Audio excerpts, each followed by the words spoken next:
जीत मेरी। ठीक है, एक बार एक खरगोश था, वो उसको अपनी तेज चाल, खरगोश तेज भागता है ना, तो खरगोश को अपनी तेज चाल पर बहुत घमंड था। और एक क्या था, कछुआ था, और कछुआ हमेशा धीरे धीरे चलता है। ठीक है, तो उन दोनों में एक दिन बात हुई, तो खरगोश कहता है कि चलो क्यों ना हम एक दिन, कछुए से कहता है कि हम रेस लगाते हैं, या शर्त लगाई उन दोनों ने कि कौन जल्दी उस, मतलब एक कुआं था, कुएं के पास में उसको कौन जल्दी पार करता है।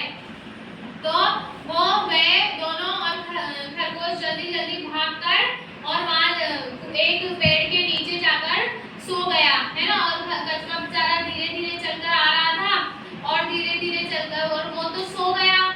कौन सो गया? खरगोश।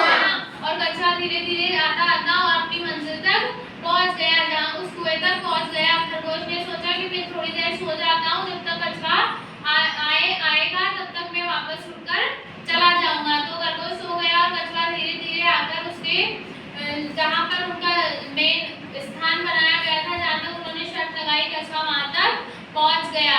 ठीक है, और खरगोश सोता ही रह गया, और इस पर खरगोश की हार हो गई। और जाकर फिर वापस खरगोश की जब नींद खुली, तो खरगोश जाकर देखता है कि कछुआ वहां पहले से ही मौजूद था। तो कछुए की क्या हो गई यहाँ, खरगोश की हार हो गई और कछुए की जीत हो गई, और खरगोश का घमंड टूट गया। इस कहानी से हमें क्या शिक्षा मिलती है?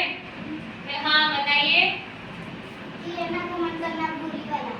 ठीक है, हमें कभी भी घमंड नहीं करना चाहिए किसी भी बात पर। हम चाहे कितने ही बड़े हो जाए या कितना ही कुछ कर ले, हमें किसी भी हमारी आदत पर घमंड नहीं करना चाहिए। और कौन बताएगा इस कहानी से हमें क्या शिक्षा मिली? और हमें घमंड नहीं करना चाहिए। हमें घमंड नहीं